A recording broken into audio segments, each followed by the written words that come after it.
چې دا اول خلیفہ د نبی علی السلام هغه څنګه ژوند تیر کړي او هغه دغه کمی کارنامې وي او څومره بهترینه انسان تیر شوی دی. اول لواره د نوم د ابوبکر صدیق رضی الله عنه نوم چې دی هغه عبد الله او کنیت ابو بکر او لقب صدیق او عتیق. صدیق هم لقب عتیق هم لقب او د پلار نوم عثمان او داغه کنیت چې ابو قحافه رضی الله عنه او د مور نوم سلمہ او داغه کنیت چې ام الخير. دا د مختصره خاندانی چې کوم د یعنی پلار او دغه نومان او د په باره کې راځي د ابو بکر د تولی وای نبی اسلام د ابو بکر ویل. ابو بکر د تولی وای د کنیت دی د بکر چې کوم دی با کاف را علماء لیکلي دي چې دغه با کاف را دغه چې سره ولګي د سره یو ځای سي بکر زین جوړ سي د دې معنا دا د آغاز ابتدا اول شروع کول. ابو بکر ته ابو بکر په دغه وجه وای چې د شروع کول والا دی. د ابو چې دی په عربي کې خدا پلار ته وای لیکن ځای کې دا د پلار لپاره نه استعمالېږي دا د والا لپاره استعمالېږي. لکه حضرت علي رضی الله عنه چې نبی رسول الله روایت چې اے ابو التراب یا ابو التراب اے د خاور والا. ابو هريره ته وای ابو هريره اے د پښانو والا. دا کله کله د والا لپاره استعمالېږي خالد د پلار لپاره نه استعمالېږي. عربي خو ډیر فصیح زبان دی. نو د ابو بکر په دی وجوای دا بکر لفظ دی چې د آغاز کړی دی د چی آغاز کړی دی اول اسلام چې راوړی دی نبی اسلام دې دراوړی یعنی دغه خدا مشهور ده چې خدیجه رضی الله عنها ایمان راوړی دی او حضرت علی رضی الله ایمان راوړی دی. خو علماء په دې کې تطبیق دا کړی دی چې په مشرانو کې ابو بکر رضی الله ایمان راوړی دی په کوشنیانو کې حضرت علی رضی الله ایمان راوړی دی په زنانو کې خدیجه رضی الله عنها چې د نبی اسلام اول کور والا واغه ایمان راوړی. نو د بکر په دی وجول کې چې د اول ایمان راوړی او بیا تر ټولو د مخه اول چې پیغله لور چې د هغه نبی اسلام ته په نکاح کې کړ د اول هغه ابو بکر دی.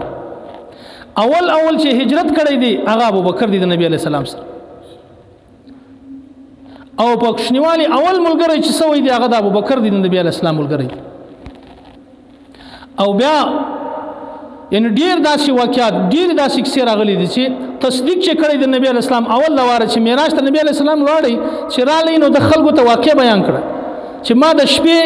زه مسجد اقصی ته ولاړم معراج یعنی اسمانو ته ولاړم و اسمانو ته ولاړم دا واقع چې ذکر کړ خلکو مذاق شروع کړي. ابو جهل او د نور کافران چې دي هغه دا خوځ لیونی خبرې کوي نعوذ بالله وته راځي د ملګری سره پښتنه وک د ابو بکر رضی الله عنه تعالی و یو سړی دا داوا کوي چې په شپه کې زولاړم او ما مسجد اقصی ته ولاړم بیا اسمانو دغه وکی بیا جنت ولیدي جهنم می ولید دا ګرځ په یو شپه کې تاسو کې وای پدې کې هغه کزه دا خبره کومه دا غلطه ده کې بل سره کې تکه دا دروغ دي کې پلانې کې هغه دروغ دي کچیر محمد صلی الله علیه وسلم دا خبره کوي دا بالکل سچ دی او حق دی زمنم په دا ټیم کې بیا د صدیق لقب ورکول د صدیق لقب په دا ټیم ملاو شو د په پټو سترګو د نبی علی السلام اقرار وکړي حالانکه عقل نه مني چې په یو شپه کې څنګه دومره زیات سفر کوي. دول کچیر زما محبوب صلی الله علیه وسلم ویلي محمد ویلي نو بیا دا بالکل سچ او حق دی. زه په دې کې یو شک نشته دا سفر یې کړی دومره په نبی علی السلام او تر ټولو یعنی اول چې د تصدیق کړی دی د نبی علی السلام هغه ابوبکر رضی الله عنه او تر ټولو زیات چې د نبی علی السلام اول چې خوړی دغه د خوړی دا ډیر واقعات دي. د بکر په دغه وجه ورته وایي چې د په ډیرو شانو کې پیل کړی دی ابتدا کړی دا اول خلیفہ چې دی هغه دی اول خلیفہ هم دی سوی دا د راتګ په وخت باندې کوم ټیم چې دی پیدا شو د مور دا ذکر کوي یعنی سلمہ رضی الله عنها هغه دا ذکر کوي هغه وايي کوم ټیم چې دی پیدا شو وای د غیب یو आवाज ما واورېدی دا आवाज وای ماته دا आवाज ما په غوږو واورېدی وای ماته ویل چې یا امه الله ابشری بالولد العتیق اسمه فی السماء صدیق و اې د الله بندي ز تاسو د خوشخبری درکوم د داسې بچي چې هغه بالعتیق چې هغه د جهنم څخه بچاو شوی دی اسمه فی السماء صدیق د نوم په اسمانو کې صدیق وي چې پیدا شو لکه اسلام نسته یو شی نسته په دغه ټیم کې د غیب आवाज دا ورتول چې دای به د جهنم څخه بچاوي او د چې د نوم چې په اسمانو کې به صدیق وي. وهو فی الغار بخاتم الانبیاء رفیق او دای په غار کې د خاتم الانبیاء چې نبی علی السلام دی داغه به په غار کې ملګری وي دا سړی دا د ولادت په وخت باندې د مور ته خوشخبری ورکول کیږي دومره بهترینه هستی ده یعنی د اسلام مخکې د بلته الله پاک چې د اسلام بندوبست ورته کړی دا دومره بهترینه هستی تیر شوی د پلار ابو قحافه رضی الله عنه هغه یو واقعي ذکر کوي وکړم چې د ډیر کوشنه یو اسلام خو نو په ټیم کې ډیر کوشنه یو وای ما تر لاس ونی وای کعبه ته ولاړم په کعبه کې خو 360 بوتانو په ټیم کې الته چې ورل وای ما ول چې دا بچی ته د بوتانو تعارف وکم شناخت وکم چې بچی دا بوت چې دی دا د دې د پاره دی دا د بچیان د پاره دی دا د روزي د پاره دی دا د چیز د پاره دی دا تعارف ما ول وکم وای ما چلته ور وستي د دوی یو ډبره پلاس کې ابو بکر رضی الله عنه الته د توحید چې الله پاک دومره کښنه او توحید الله پاک د په دکې را سخ کړی خاص وای د ډبره پلاس کې وای ما ورته دا چې دا لات دی دا عزا دی دا چیز دی دا د بوتانو نمان مې راخستل وای ما دا ډبره تسکه وای دا هغه ډبره په جیب کې اچوله خو هغه جیب کښنه یو ډبره غټه و اخر وای تر شاده پټه ونیول ډبره وای ما ته وای دا ستا بوت چې دی دا ستا خدای چې دی هغه خدای ازما په ډبره نه ویني خو ته خو نه معلومیږي نو بس ما سره د پټه نه ولیو نو دی وای ما چې بیا کوم چې د بوتانو عبادت شروع کړي و چې ګوره ابو بکر رضی الله عنه چې دا ډبره ورته ونیول دا یو بوت په دا پزه باندې یوسي پزه وټور ماته پزه یا غوږه وټور ماته لاندې رایلس شور مچاو سو واویلا سو یو ناری سوی چې د ابو قحافه زوی د بوت زموږ د خدای غوږ یا پزه ور ماته بګور د علاقې کې پریشانی جوړه سو دا ټیم کې الله پاک په دې کې د توحید دومره راسخ کړی دا چې د توحید شدایو دا سړی یعنی څومره یکسانیت یو رقم شان د نبی اسلام د په دنیا کې سوي یعنی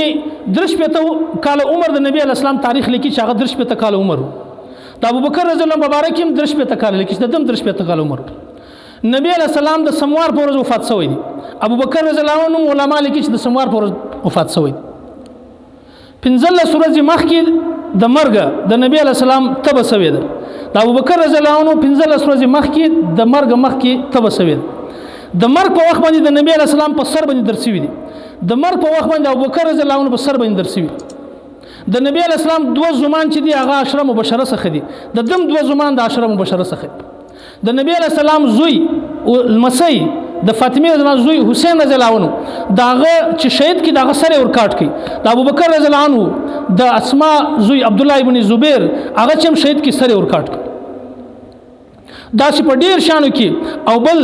په کم کټ کې چې نبی اسلام جنازه ولاړ د دم په هغه کټ کې جنازه ولاړ په کم ځای کې چې د شخص وې دي ابو نبی اسلام شخص وې دي په هغه وجره کې ابو بکر رضی الله عنه شخص وې او په کم په یو وخت په دواړه راپورته کیږي کم ځای چې نبی اسلام زی دایبم په هغه روان مقام محمود باندې نبی اسلام او ابو بکر رضی الله عنه ور سره وي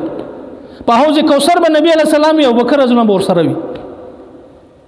په ډیر شانو کې چې د نبی اسلام سره د یو رقم سوی ان دومره یکسانیت داسي وازواله او په شکل پارس کې دومره برابر د نبی اسلام سره داسي هستی تیر سوی ده نو دغه باعث جماعت الاخرى د بود ورځ راځي په دغه ورځ باندې د ابو بکر رضی الله عنه د وفات ورځ په دغه ورځ د وفات سوی دي د چې وفات سو حضرت عائشه رضی الله عنها د لور او بل په اخري وخت کې نبی اسلام مسواک وغوښتي نو عائشه رضی الله عنها مسواک تراوړي په غاښوي وز بشي بیا ورکی ابو بکر رضی الله مبارک هم راځي په اخري کې مسواک وغوښتي او هغه مسواک عائشه رضی الله عنها په غاښو کې وز بشي دته ورکی نو دا سیاستي تیر سوی ده الله دې داغه په ځوان باندې مش پوکي او داغه تاریخ د الله مشته معلوم کې نو خدای ګردو خلکو تاریخونه مشته معلوم دي د خلیفہ اول چې دی داغه تاریخ سمور نا واقف یو باید چې مش د ورځ یو وخت وباسو لس منټه وباسو د خپل صحابه رضی الله عنهم اجمعین او تاریخ لږ لږ وایي داغه کم از کم ځوان مشترک د مختراج الله دې عمل کول توفیق نصیب